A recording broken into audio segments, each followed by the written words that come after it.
Tyrese Maxey makes a huge statement on the road against the Utah Jazz in the absence of Joel Embiid. But before we jump into this video, please make sure you hit the like button, hit the notification bell, and also don't forget to subscribe to the channel. Let's get this started. So first of all, we want to congratulate Tyrese Maxey, who's going to be making his first ever All-Star appearance at All-Star Weekend in Indianapolis. One of the youngest players to make the All-Star team for the Sixers in Sixers franchise history. So a huge congratulations to him. And also, we did hear about the devastating news concerning Joel Embiid. And we just want to wish him a speedy recovery. And there's not enough information out there. But once the Sixers put out an official statement, we will definitely talk about that. But let's get into this game and what transpired in the game. So Tyrese Maxey, who had missed the last 3 games for the Sixers. He missed the game against the Denver Nuggets, the Portland Trail Blazers, and he missed the game against the Golden State Warriors. And he comes out tonight and lets it be known that the Sixers are not going to lose this game. And from the start, he was just being aggressive from the start. He was being aggressive. He was looking for his shots. He wasn't even looking to pass. And that was a little bit different because usually Maxey starts being in the first quarter, he's always trying to get into super point guard mode and trying to get everybody shots. But tonight it was a different story, and he came out being aggressive, looking for shots for himself, and he made 4 threes in the first quarter. So I saw that, and I just realized that it was going to be a great night for him because before tonight he has been struggling from the 3-point line. I think the game against the Indiana Pacers, he was 2 for 9 from the 3. So him coming out there, making 4 threes in the first, making 4 threes in the first quarter and going to the basket and being that aggressive, I knew it was going to be a huge night for him. Now he did come out and he dropped 18 points in that first quarter, and everybody else started feeding off of him. I mean, Tobias Harris also was getting off.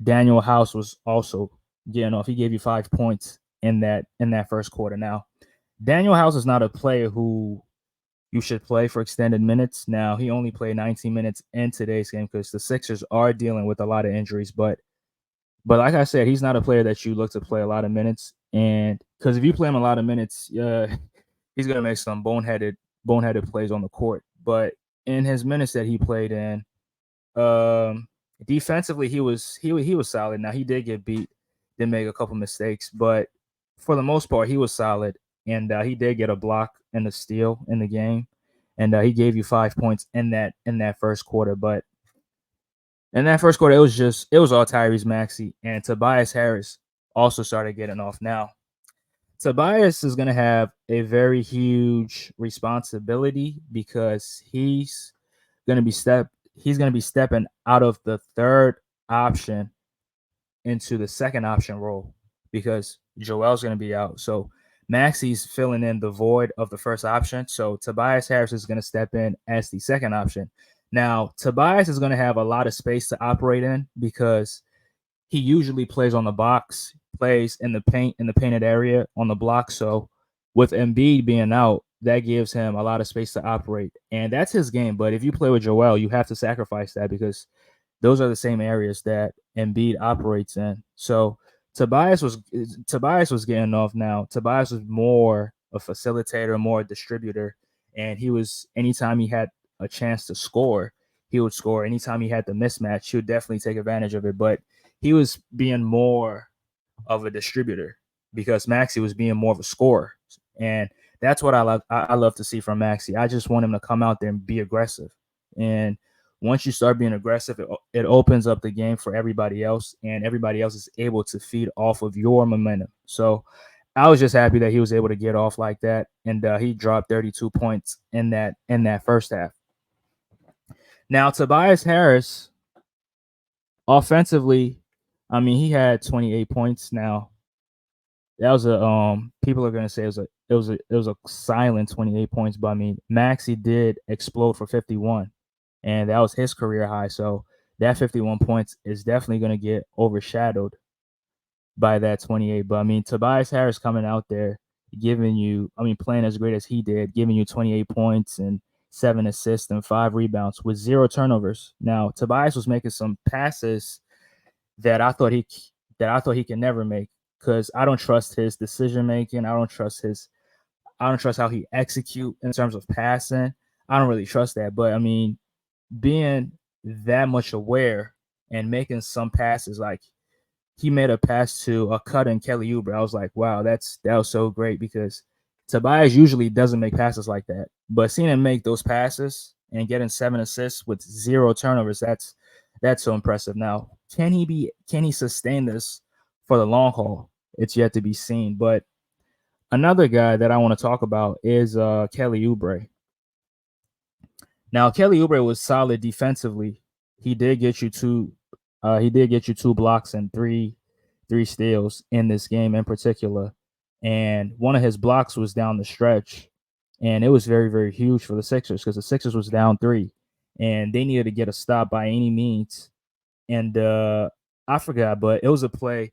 Kelly Olynyk drove to the basket. I mean, Colin Sexton drove to the basket, and he acted like he was going to shoot it, but he passed it off to John Collins. And I said in my mind that, yeah, he's pretty much going to dunk it. But Kelly Oubre out of nowhere just blocks it, and Maxey recovers it, and we're able to score off that block.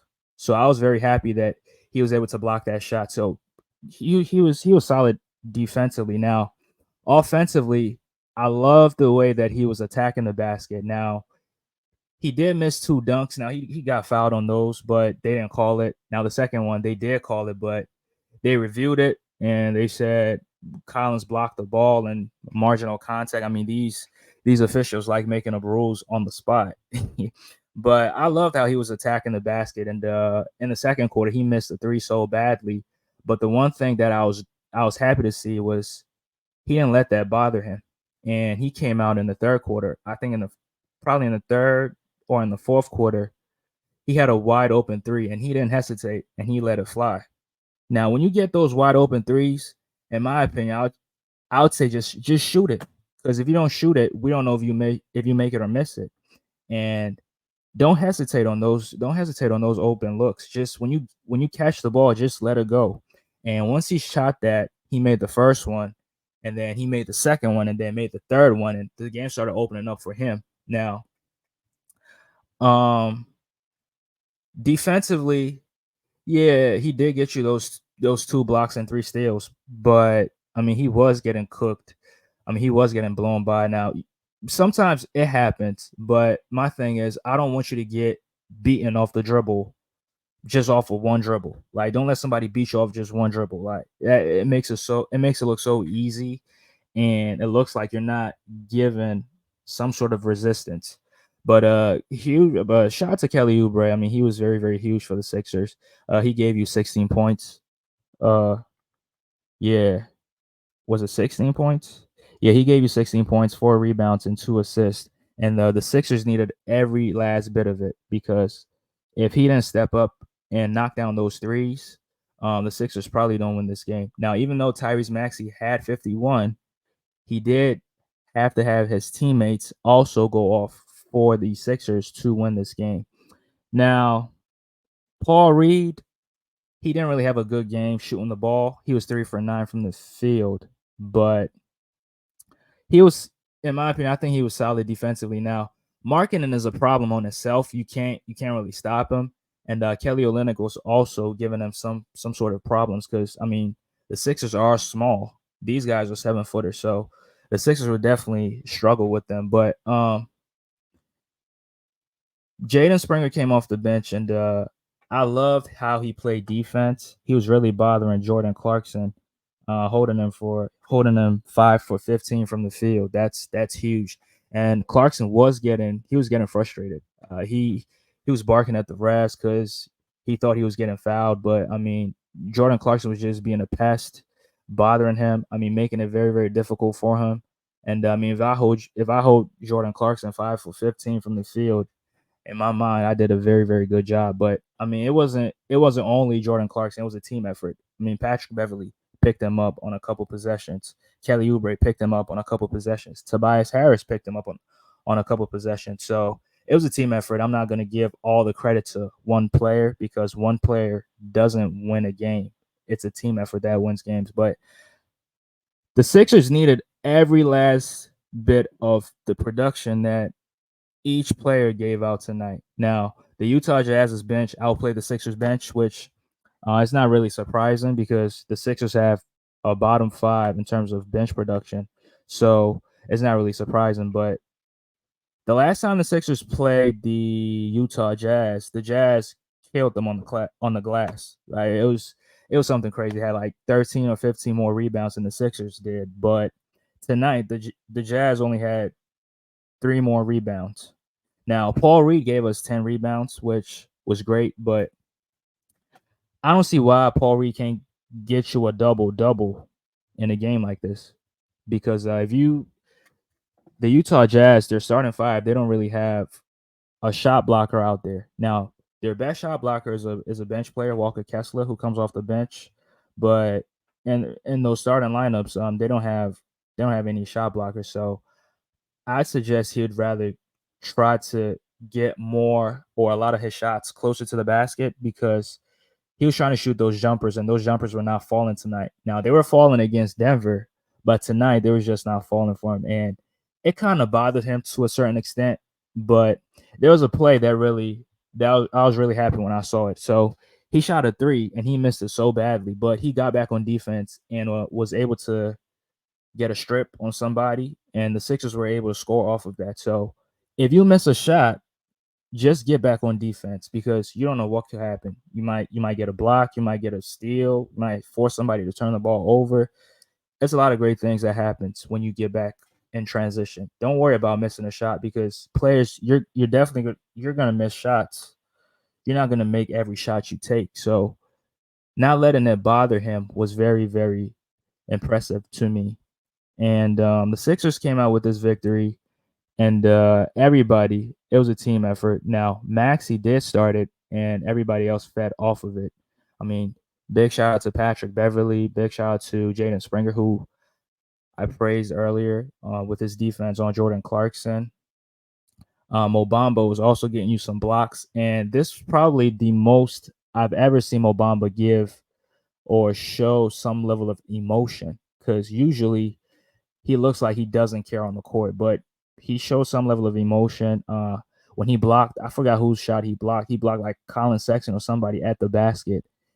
And Mo Bamba is probably one of the worst rim protectors out there, but he was showing some passion, being there for his team. And he almost got into a scuffle with John Collins, which I've never seen Mo Bamba get into a space like that. So it was great seeing that he can, show you some level of emotion from time to time, but it's not consistent. If he's very consistent with being passionate about basketball, I don't see why he doesn't get minutes on this team because this team is going to definitely need him because Embiid is going to be out. But the Sixers had 4 players out. DeAnthony Melton was out. Robert Covington was out. Marcus Morris and Nico were all out. So 4 players was out. But being able to come out there or go out there and come out with the victory, it was very, very impressive because the Sixers are or were on a 4-game losing streak. So going out there getting this victory like that, it was just satisfying. It was just satisfying to watch them get that victory. Now, even though the Utah Jazz are the 10th seed in the Western Conference, a win is a win in my opinion. And these teams, if you mess around with these teams, they will definitely beat you. Just like the Sixers lost to the Portland Trailblazers a couple nights ago. So a victory is a victory. I'll take any victory. And the Sixers play the Brooklyn Nets on Saturday night. And fun fact, the Brooklyn Nets have not beaten the 76ers since March 10th, 2022. Now, how do I remember that? So March 10th, 2022 was the first game after the Sixers traded for Harden. And that was the first game against the Brooklyn Nets. And my mom's birthday is on March 10th, so I took her to the game, and the Sixers got they got blown off the floor in that game. But that was the last time the Brooklyn Nets beat the Sixers. After that day, the Sixers have been beating them in the regular season, preseason, and the postseason. They swept them. They haven't had a victory. So we'll see how that game goes on Saturday night, and hopefully the Sixers can get some guys that were missing in tonight's game. Hopefully we can get DeAnthony Melton back, DeAnthony and Nico back, and see how this team can perform with those guys. But these are my thoughts on tonight's game. Whatever you guys think, you can leave any thoughts, leave any comments right down below, and we'll talk about it. Peace.